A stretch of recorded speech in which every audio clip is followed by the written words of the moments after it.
Muy bien, 19:23 minutos en la República Argentina, y ahora en la hora de los trabajadores es la hora del entrevistado. Y qué entrevistado, ¿no? Como ya lo habíamos anunciado. Muchísimas gracias por venir, Néstor Correa, dirigente fundador de la Asociación Gremial Docente de la UBA, ex detenido político sindical. Gracias por venir, Néstor, un gusto. Gracias a ustedes por la invitación en esta rememoración, en este recuerdo muy importante para todos los argentinos, ¿no? Así es. Bueno, aquí con Pablo Busch vamos a tratar de sacarle un poquito el jugo, porque decirle que usted tiene experiencia yo creo que es quedarse corto, y para la audiencia que no lo conoce a usted, bueno, también los invitamos a que pregunten y le vamos a trasladar preguntas, bueno, si hubiera, así que lo dejo con Pablo ahora. Como tengo un proverbial y conocida disminución auditiva, no se preocupe. Paciencia. Me repiten las preguntas. Cuando doy clase hago lo mismo, le digo, me repito. Toda la paciencia socialista tenemos acá. Bueno, y la energía socialista también, aparte de la paciencia. Por supuesto. Néstor, ¿cómo era la vida militante antes de la dictadura? ¿Qué actividad desarrollabas vos? ¿En qué actividad? Antes del golpe. Y bueno, si me permiten, como introducción, adelante. No puedo menos que rendir un homenaje en esta fecha a todos los luchadores desaparecidos, que son 30.000 o más. A todos los perseguidos, los presos, y creo que, como dijiste vos hace un rato, aquellos que no estuvieron presos ni detenidos o asesinados, pero sufrieron la persecución y el terror de la dictadura. Entonces, y especialmente por la fecha, dado que estamos en el desarrollo de un muy importante paro nacional de la docencia universitaria, y una rebelión de muchas seccionales de la docencia media y primaria, con choques como el de ayer en Córdoba muy importantes. Bueno, en particular, solamente un homenaje a todos los luchadores que defendieron que fueron perseguidos, muertos, asesinados, Noche de los Lápices, etcétera, etcétera, por defender la educación pública y buscar la unidad con el movimiento obrero que se revelaba en el momento, ¿no? Y me preguntabas cómo era la vida. Bueno, la vida era muy diferente de acuerdo a las personas. Yo te puedo decir cuál era la mía. Sí, por la tuya preguntamos. Bueno, yo tomé una costumbre, no sé si una costumbre es la palabra indicada, de ser delegado. Primero fui delegado, capitán del equipo de básquet de cadetes del Club Municipalidad. Y a partir de ahí fui presidente del Centro de Estudiantes de la Avellaneda. Una anécdota que no da tiempo. Delegado en ese cargo, impulsado en ese cargo por el hermano del Che Guevara, Martín Guevara, Frenkel, que después fue colaborador en el grupo de economía, en el Ministerio de Economía de Alfonsín, y el Gordo Arce. Y luego, cuando entré a la universidad para pagarme los estudios, y también como parte de una política de nuestro partido, Política Obrera en su momento, Partido Obrero después, hoy nuevamente en esa continuidad, nuestra política obrera. Yo, como parte de las dos cosas, porque éramos una familia relativamente humilde, nacieron las mellizas, éramos varios hijos. Para pagarme los estudios, mi padre me dijo: tenés dos opciones. O ir a una oficina, salir a las 6 de la tarde, o aprender un oficio, salir a las 2 de la tarde y te da tiempo para estudiar. Pero eso, para no disminuir, coincidió con un impulso del Partido Obrero, lo que se llamó la proletarización, la incorporación a las fábricas, a los barrios obreros, en pos de crear el puente, la unión entre el pensamiento revolucionario, el marxismo revolucionario, el socialismo revolucionario y la clase obrera. Entonces, si en particular antes del golpe, a partir del 67, 68, recordemos que en el 66 la dictadura de Onganía anunció que reinaría en el país durante 20, 30 años. En una primera etapa, en el 66, yo logré, después de haber trabajado en otras fábricas, participar en algunos conflictos importantes. Es largo, ahora no tenemos tiempo. Yo entré en Chrysler.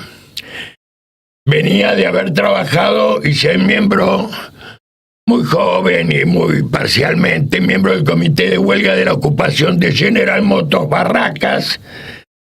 En realidad abarcó las dos plantas, no están más, San Martín y Barracas. Reuníamos, que era parte del movimiento mecánico que se levantaba muy fuerte contra la patronal imperialista y también contra y al margen de la dirección nefasta, dirección burocrática de Klosterman, profundamente imbricada con las patronales. Bueno, General Motors fue derrotada, pero uno aprendió mucho. Fue superando la enfermedad infantil del comunismo. Otro día les cuento las... ¿Cómo no? Mi vida era también salir a vender el boletín periódico del Partido Obrero, de la política obrera. Si ustedes lo ven, una cosa completamente ilegible, de muchísimas páginas, letras chiquitísimas. Y yo fui aprendiendo, vendía 100 periódicos de esos ilegibles, subiéndome al micro de los obreros de la carne en Dock Sur, bajando en el Puerto Porredón, corriendo de vuelta al micro. Ahí conocí a delegados muy queridos de los astilleros, Viuda de Ponce, hijo y demás. Bueno, pero esto en una época de relativa clandestinidad. Ustedes saben que repartíamos los volantes y teníamos la consigna, no solo nosotros, pero lo hacíamos bien, de que cuando venía la policía lo tirábamos al suelo. Claro. No era la dictadura del 76. O sea, levante eso. No, eso no es mío. Porque si te agarraban con los volantes en la mano, te denunciaban por la ley anticomunista. Si no, estaba en el piso. Uno no era. Pero ya había repartido los volantes. Después de General Motors, donde soy despedido como parte de otros activistas y estaba identificado ya por la burocracia, logro entrar en Chrysler, otra gran importante fábrica. En esa época uno casi elegía dónde ir a trabajar. Mira cómo había mucho trabajo, y entrar en Chrysler calladito porque venía de una derrota importante. Duré 2 años hasta que la burocracia, un burócrata, un gordo de la burocracia, se sentó enfrente de la puerta de Chrysler y señalaba a los que venían de General Motors de otros lados. Y ahí perdí el trabajo en Chrysler. Pero lo importante es lo siguiente: a partir del 68, hay creo que ustedes lo comentaban antes, hay un enorme despertar del movimiento obrero, una ofensiva del movimiento obrero, que tiene una particularidad que me gustaría destacar. Se nota mucho en Córdoba, pero yo lo viví completamente de cerca, en la piel, como delegado general de EMA, Electromecánica Argentina, al frente de una agrupación metalúrgica. Fui candidato a secretario general de la UOM Vicente López contra Calabró. Reuníamos 600 compañeros, la lista marrón, de oposición a marrón, en metalúrgicos. Eso habla del nivel del despertar. Pero lo importante es que ese despertar se manifestó de distintas formas uno puede decir que concentradamente, perdón por la extensión, no sé, Lo estamos disfrutando. concentradamente en Córdoba, cuando en la ocupación de Córdoba, en el Cordobazo, los trabajadores tenían como consigna central por un gobierno obrero y popular. Era el verdadero inicio, por decirlo así, o reinicio, porque uno olvida las luchas del 30, del 20, pero era la clase obrera que venía de Europa, esencialmente. Ahora era el despertar de, entre comillas, los cabecillas negras, es decir, la gran masa de trabajadores que se incorpora al proceso de semi-industrialización parcial limitado del país. Gobierno obrero y popular. Eso planteaba el inicio de una acción independiente de la clase obrera. El inicio. Y planteaba un desafío. Un desafío a los marxistas, a los luchadores. Creo que algunos lo entendimos el desafío y otros no lograron entenderlo porque dependían de aparatos políticos internacionales, desviaciones, y ese desafío era la de construir un partido obrero independiente, revolucionario y socialista. Ese era el desafío que planteaba el Cordobazo.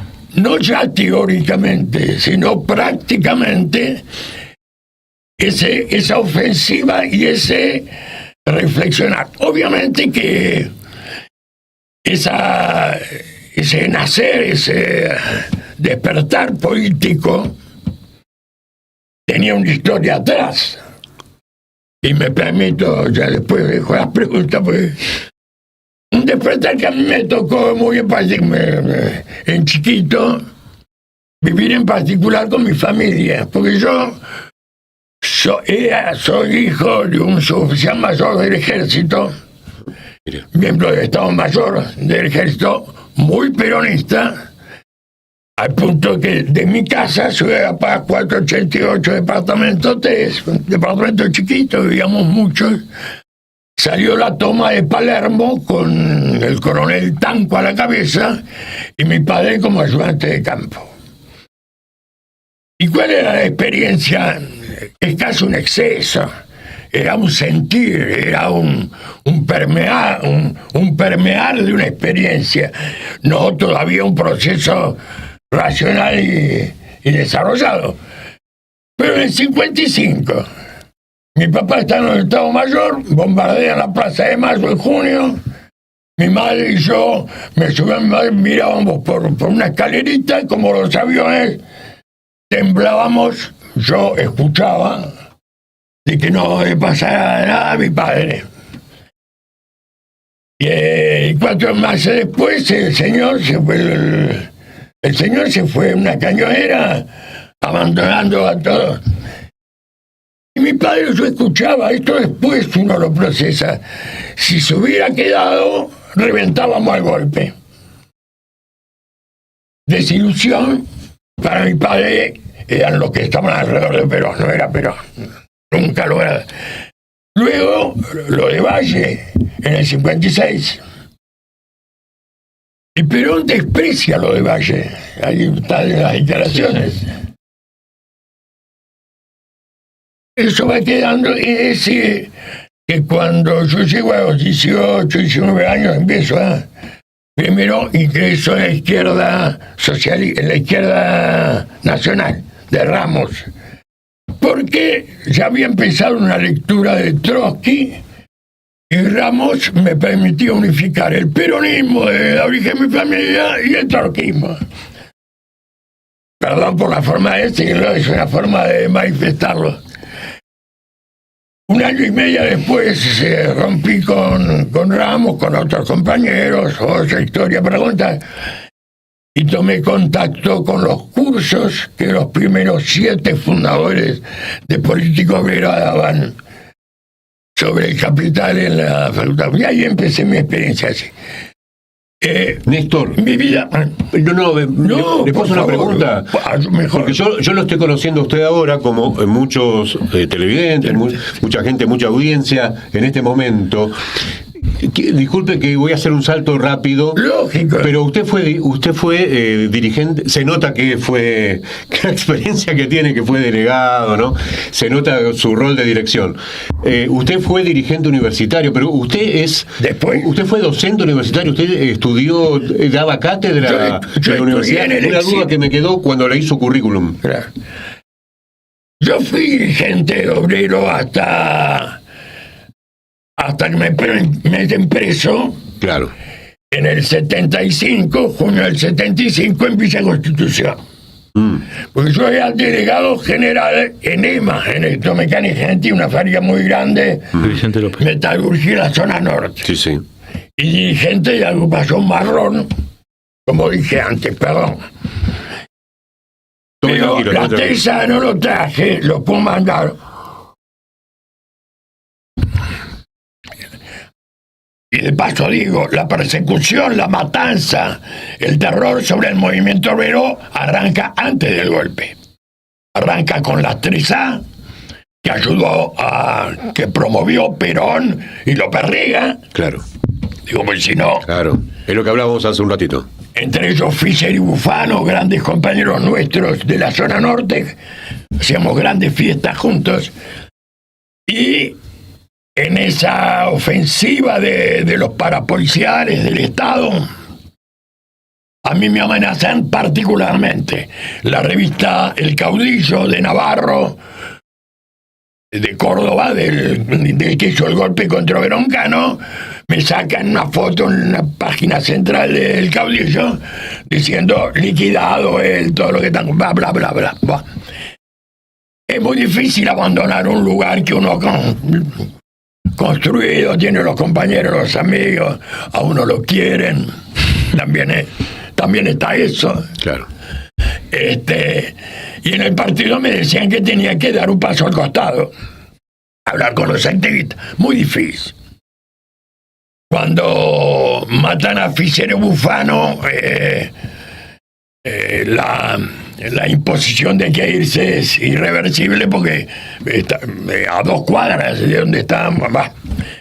En Villa Con los falcos en la puerta, con las itacas, no era. Yo iba a trabajar una otra forma de parte de la vida y yo estaba a trabajar en el medio de un coche con 2 coches del partido adelante y atrás, no dormía en mi casa, pero sostener una defensa militar en ese momento solo era posible o algo parecido en algunas fábricas. Abril se logró, en la fábrica Abril, porque había un desarrollo mayor. Bueno, entonces me retiro y por parte de la intervención del partido de Política Obrera, y por invitación, yo los conocía, habíamos participado en el Congreso de Villa Constitución, me invitan los compañeros Piccinini, Segovia y bueno, la dirección de Villa a colaborar allá. Nos conocíamos porque éramos de la oposición a la dirección de la UOM. Y con un conjunto de compañeros del partido tenemos una intervención fuerte, importante en la huelga de Villa. Y otra vez me nombran delegado. Eso no me eligen los compañeros, ahí me nombran burocráticamente la dirección de la huelga de Villa, digamos, como responsable del barrio Villadiego, porque la huelga de Villa refluja a los barrios por la represión, las 13 EMA, se mantienen los barrios. Y desde el local, de un local radical, que estaba en manos de un hombre radical democrático, ahí funcionaba la huelga de Villa, con un hijo muy loco radical, que iba con revólveres a querer matar a los, ¿cómo se llama? Los curmiros, a los rompehuelgas, Nosotros lo que organizamos asustarlos. No, él quería matar a todo el mundo. Bueno. Y me detienen al caer la huelga de Villa. Yo ya estaba en la última etapa de presencia en Rosario. Me detienen en la casa de Ricardo Falcón, otro compañero Galiteri, que era delegado en Somisa, y voy a estar preso casi 4 años.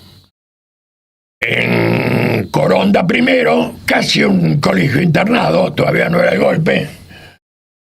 Era delegado del pabellón y delegado de la biblioteca. Como yo no sé cuánto tiempo tengo. Mucho, no, lamentablemente. Con usted habría que hacer un programa de 6 horas. ¿Qué sé yo? Bueno. Más o menos, mínimo. No sé si 6 horas, pero hay cosas para contar. Espere, Néstor, ahí en la cárcel, ¿es verdad que usted organizó ahí a los compañeros, como usted está contando, y hay algo ahí político, organizó el partido, puede ser ahí, hizo un trabajo político muy importante ahí, ¿no? En la cárcel. No solo yo. Preso. No solo yo, colaboré particularmente. Claro. En la cárcel puedo destacar, para destacar 2 cosas. Primero, en Coronda teníamos la más grande ranchada, se llama ranchada, el lugar donde se junta la gente a comer. ¿Y quién la componía? Y yo representaba la ranchada en el cuerpo delegado del pabellón, del pabellón 6. La ranchada la componían los trabajadores de Villa Constitución, algunos luchadores independientes, activistas obreros de la Gran 7, y los miembros de Política Obrera, que éramos 5 o 6 que estábamos allí. Y ahí empezamos, luego lo profundizamos en Resistencia y hasta logramos mantenerlo un poquito en Rawson. Ya con el golpe editábamos el mini Política Obrera en la cárcel. ¿Usted sabía? Teníamos un dato, sí, teníamos un dato. Una cosa así chiquita. Trascendió. Mientras mi señora, mi esposa fallecida, después Laura, miembro del partido, en su momento, y otras compañeras, podrían entrar a la fábrica, a la cárcel. A la cárcel. Con partes del periódico en miniatura. Fotocopiado. Sí, como se dice cuando se hace... Una reducción. Super reducción. Claro. Estaba en los dentífricos y otras formas. Claro. Encanutados. Todas no lo voy a decir por si acaso... volvemos a caer. Claro, no, claro, hasta ahí. Y nosotros tomábamos aquello... Y hasta que salió en libertad Fernando Sánchez, después desaparecido, el cura Sánchez, Hellman, después fallecido recientemente, historiador, director del Departamento de Historia en Filosofía acá en Brinsky, historiador, hoy también historiador, Mauro, bueno, un conjunto de compañeros, reeditábamos el periódico. ¿Cómo? El editorial, algún artículo importante, y después escribíamos artículos polémicos de lo que se discutía en la cárcel, porque estaban los montoneros, el ERP, etc. Ahí en Coronda, el director del servicio penitenciario de la biblioteca, imagínense la situación, me pidió que dado que venía el 17 de octubre, si no daba el discurso del 17 de octubre, lo tenía. Bueno, otro día lo cuento, le expliqué que era un problema para él, porque yo no iba a decir. Claro. Me dijo, no, cuídese, pero está bien, adelante. Bueno, 1000 cosas a contar de ahí. Yo estuve en el exilio en Brasil, más de 5 años. En realidad yo batía los récords, dicen, de visas del exterior. Yo tenía 5 visas, lugares de trabajo, estudio, todo en Alemania, Holanda, bla, bla, bla. Pero me tuve que escapar a Brasil. Mi familia por un lado, yo por otro, porque me dieron la libertad vigilada y empezaron a matar a los que le daban la libertad vigilada. Entonces el partido me impulsó a escaparme porque no podía salir, no tenía pasaporte, y decidí quedarme en Brasil. Muy interesante también. ¿Qué año fue ese? Eso fue 25 de diciembre del 78, porque yo caí antes del golpe. Claro. La huelga de Villa. Y me quedo en Brasil, colabora con la Fundación de Causa Operaria en Río de Janeiro, formamos un grupo lindo ahí. Colaboro con la formación del PT, que nacía en ese momento. Asesoro a la UOM, no es la UOM, a la Metalurgo de Niterói. Y me consigo una beca, mi ex esposa también, y completo los estudios en Brasil, junto con todo eso. Perdón, una maravilla. Yo vivía en Río de Janeiro. Claro. Entonces, aparte de militar, trabajar, estudiar, llegaba el sábado y uno podía decir... Ir a la playa. No, que a la playa. Negra, vamos al paraíso. Uno iba una hora y media para allá, el paraíso. Pero eso en el cuadro de que si uno lograba y tenía la cabeza como para evitar la seducción de Río de Janeiro. Porque Río de Janeiro es muy linda, pero también complicada. Claro. Si uno no mantiene la línea. Entonces volví para dar tu respuesta. Al principio traje la mitad de un instituto que había fundado en Brasil, el CEDIX, que actúa como cobertura de la solidaridad con los familiares, las madres acá. Sacó la primera solicitada en Clarín que firmaron las intelectuales y músicos brasileños, etc. Y en el año 92 hablé con Pablo Riesnik, amigo, compañero, ¿no? Y abandoné lo que estaba haciendo en la universidad. Empecé a colaborar con el gremio en ese momento, ADUBA. Como gremio único. ¿Como trabajador entró o como estudiante? Como docente. No, yo ya... Por eso, pero ¿docente de qué? De historia. Docente de historia y de economía. Ahí está, para... Yo estaba recibido como historiador. Como conocía en Brasil. Y al poco tiempo dejó su lugar como secretaria general en el gremio en sociales Graciela Molle, una gran compañera, luchadora. Y yo ¿qué voy a hacer? Tuve que asumir un poco el lugar. Juntábamos la plata para que funcionara. Bueno, se divide ADUBA por una gran traición, otro día lo cuento, y fundamos AGE. Importante decirlo hoy. ¿Quién fue una de las cabezas? Yo tuve un lugar, fui el primer secretario general, provisorio y después permanente. AGDUBA. Un burócrata, 15 años me quedé como secretario de AGDUBA. Pero hay que destacar uno de los corazones de esa fundación, vale la pena hoy decirlo, fue Adriana Calvo de la Borde, la primer testigo que declaró en el juicio de las juntas, que tuvo un hijo en cautiverio, una persona excepcional, gran compañera, y con ella creamos AGE.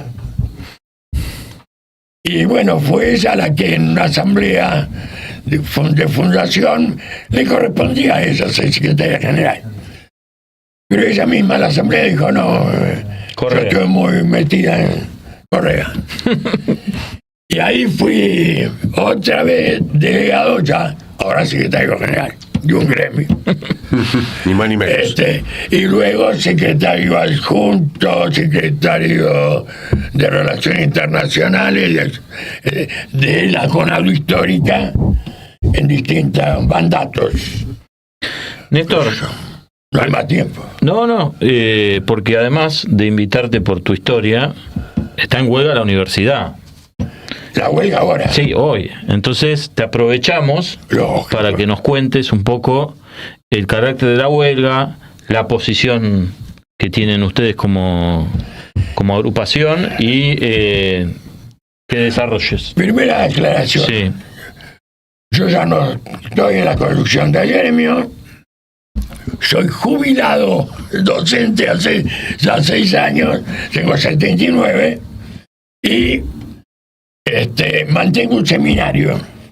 Pero mantengo mi intervención, colaboración. Así es. Con los compañeros de la agrupación, del partido. Y hasta donde puedo, la sordera me complica. No me gustó nunca ir a asambleas a decir cosas sin escuchar lo que decían los demás. Esto es un drama, porque ir a hablar como un robot Claro. y repetir cosas por más que digan los libros no es lo mío. No. Yo tengo que dialogar, pues. O sea que tengo 2 minutos. Sí, dale. Sí. Esto de dialogar. Casi todos nosotros somos descendientes de europeos. Y muchos tenemos algo de sangre italiana. Yo una partecita de sangre italiana.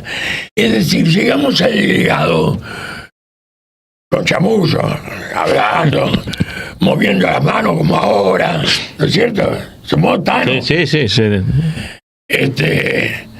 Convencimos con la palabra. En mi casa vivió Pedro, un gran luchador chileno, chiquito así, con los pelos así, araucano, perseguido por la dictadura de Pinochet. Él lograba ser delegado de otra forma. A la segunda vez que estaba en una obra de construcción o tercera, decía 2 palabras. No hacía ningún ademán ni decía nada más. A la cuarta vez era delegado. Un poco diferente a la forma nuestra. Pero ¿cuál era el tema? Perdón. La huelga universitaria.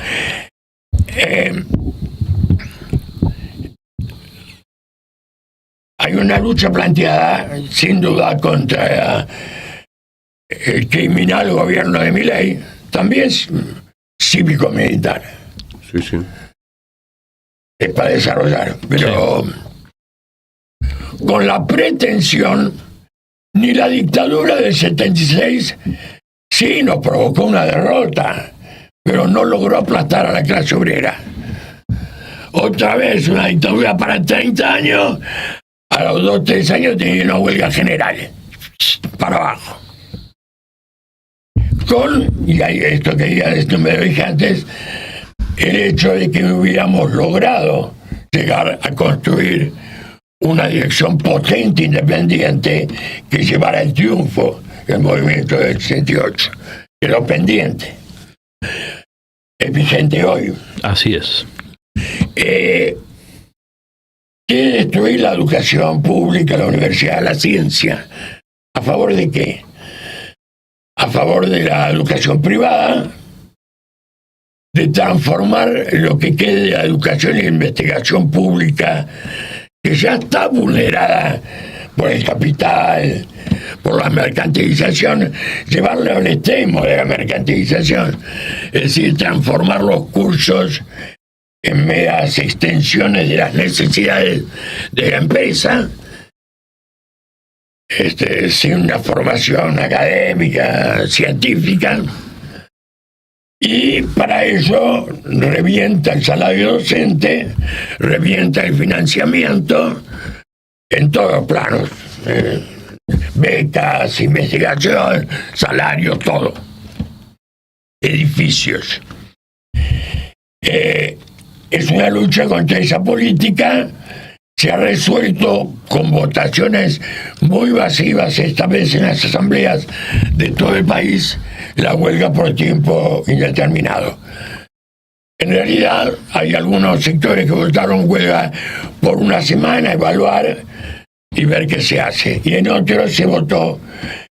Las direcciones de las federaciones docentes, dominadas por distintas ramas del peronismo, el kirchnerismo, otras cercanas a la dirección de la CGT, nuevamente intentan desactivar diciendo paramos una semana este mes, otra semana el mes que viene, otra. Ustedes se dan cuenta que encima de la universidad damos clases por cuatrimestre. Al tercer paro se acabó el cuatrimestre. Es decir, especulan en forma ruin con entrar en alguna negociación. Nosotros, aunque la ley de financiamiento educativa que se aprobó en el Parlamento es limitada, recorta muchas de las cosas que se reclamaban, de todas formas significó una derrota del gobierno. Así es. Fue el producto de la movilización popular, obliga a reconocer una parte importante del salario perdido, etc. El Parlamento votó 2 veces. La justicia dijo que debe regir y el gobierno no la cumple. Que una dirección sindical en este cuadro no vaya a fondo ya es olvidarse hasta de Bandor. ¿Me explico? Porque Bandor en una situación así es una forma de decir, le rompía la cabeza a todo el mundo. Esto es una cosa terrible, de una blandura, una dependencia, una adaptación que responde al enriquecimiento de algunos, a la miopía de otros, bla, bla. No se puede. El peligro de decir las cosas en forma panfletaria y hay que explicarlas. Entonces, hay un desafío en el conflicto. Nuestra opinión, y la mía muy fuerte por la experiencia que desarrollé, es que hay que sacar la huelga totalmente a la calle. ¿Cómo? Asamblea en la calle, corte en la calle, carpa en la calle, movilización en la calle, como se está produciendo en algunas provincias, vean lo de Córdoba, lo de Tucumán, etc. Sí, muy grande. Y acá en la UBA, que es una universidad complicada, porque ustedes se cuenta, la UBA tiene más población que varias ciudades del país. 300.000 habitantes tiene la UBA, repartidos en varios kilómetros de distancia. Dirigir ese gremio era un sudor. No es que está en una fábrica, hola, ¿cómo te va? Néstor, disculpe. Sí. Lo que usted está diciendo recién, esta recomendación o esta sugerencia de sacar la huelga a la calle, lo están haciendo en este momento, y me enteré hoy, los docentes de México, en la capital de México, en Ciudad de México, con una campa de 72 horas.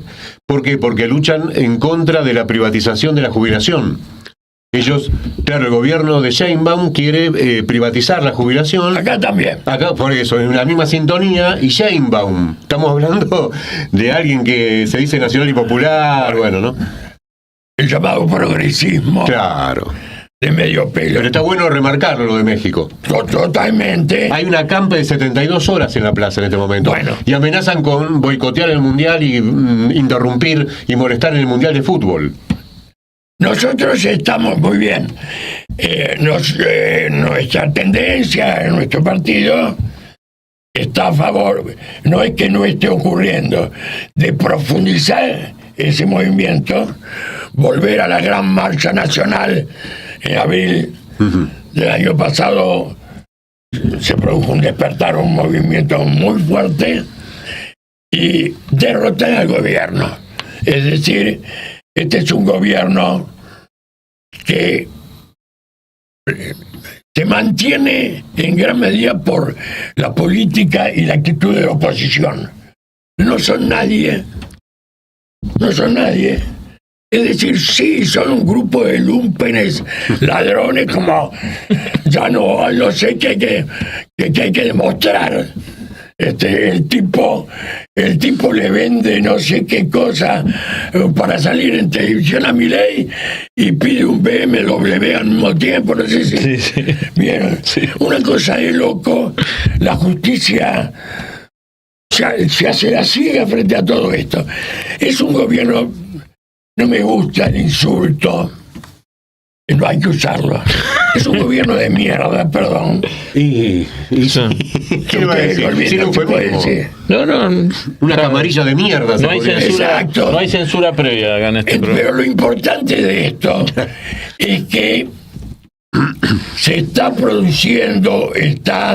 lentamente produciéndose un despertar en el movimiento obrero popular, y hay que trabajar porque ese movimiento confronte con el gobierno, lo derrote, y nosotros trabajar en ese marco para que esta vez no es mañana, es un proceso, es un trabajo, es una preparación, el laburo. Néstor, para que esta vez ese laburo culmine. Dígale, lo están viendo ahora, a la gente que lo está viendo en este momento. Decirle ahí. Una sugerencia breve, claro, el cómo se haría ese laburo, por dónde tendría que empezar el delegado que está en Neuquén, en Tierra del Fuego, en La Rioja, que lo están mirando ahora, o acá en Buenos Aires, donde fuera, ¿cómo sería ese laburo político? Desde el punto de vista del conflicto. Para enfrentar al gobierno, llevar lo que usted está sugiriendo ahora. Convocar las asambleas, autoconvocarse, crear organizaciones de coordinación autónomas, allí donde hay delegados combativos, no autonomizar, pero sí promover el encuentro, la unión, la coordinación, preparar la huelga general. Ahí está. Es decir, debatirla. Claro. Todo, unificar los conflictos en un movimiento nacional, de lo que se trata de la labor del gobierno, la burocracia, de dividirnos. Si unificamos los reclamos y nuestra fuerza como trabajadores, como juventud, se acabó. Y ahí viene lo otro que decía, que esta vez el acabarse de estos enemigos del pueblo, de la democracia, de los trabajadores, culmine con un triunfo profundo, es decir, con un gobierno de trabajadores y con el arranque de las medidas socialistas, anticapitalistas, que cambien de raíz nuestras condiciones de opresión y demás. Bueno, ¿cómo hacerlo? Difundir las ideas, explicar. Militar. Hacer un programa de radio con estas ideas. Y último, no sé si lo último, y acercarse mucho a la gente, escucharla. Un problema, no es un defecto, es un problema de las corrientes, en mi opinión, de izquierda, las que mantienen incluso una conducta, una orientación, es que tienden a amucharse, a escuchar más al que le va a decir que sí. Claro. Porque eso es cómodo. Tal cual. Hay que salir, hay que discutir, hay que hablar. No hay que tener soberbia, no hay que sentirse Dios. Y de ese diálogo, de esa unión entre el pensamiento de la izquierda revolucionaria y el trabajador que está haciendo una experiencia, va a surgir, va a fructificar en algo superior. No sé, por una forma de decir. Bueno, muchísimas gracias por haber venido. Damos por... Gracias. Es para que escribas un libro. Es para que escribas un libro todo lo que contaste. Es una experiencia que no... Yo me negué, Daniel Blanco, muchos compañeros, sí, desde hace mucho tiempo te hinchan. Me insisten, yo soy muy malo para escribir. Bueno, ya vamos a ver. Pero dicte. Mi hija y un conjunto de compañeros están colaborando, claro, bueno, para que escriba las memorias, no sé, para dejar alguna experiencia, sí, eso, que los jóvenes que a veces no conocen, tal cual, lo aprovechen, que sea. Néstor, lo invitamos. ¿Usted mira este programa? Por me encanta. Invitamos a que mire, sí.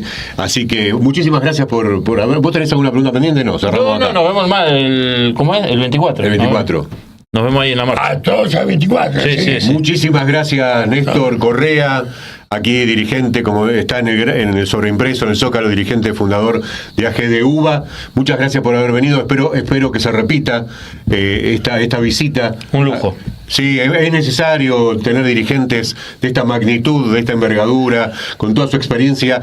Perdón por el poco tiempo, Néstor. No, al contrario, creo que abusé. No, como la canción, ya que nombró Brasil, usted abusó, la canción esa. Vos se abusó. Vos se abusó, no abusó. Es difícil contar. No, O sea, seguro. La desgracia es que tengo 79 años. No, al Tenés que contrario. contar mucho. Hay que contar mucho. Bueno, estamos en la hora de los trabajadores. Vamos a leer en un ratito mensajes. No me quiero olvidar, hablando de Brasil, hay un mensaje de un tal Aroumo, si no me equivoco. Mandó saludos en el programa anterior de Belo Horizonte, Mira. Brasil. Creo que es Aroumo o Aromo. Creo que es Aroumo. Bueno, no importa, lo tenía anotado por ahí. Yo no quiero dejar de leer ningún mensaje. 29 minutos en la República Argentina.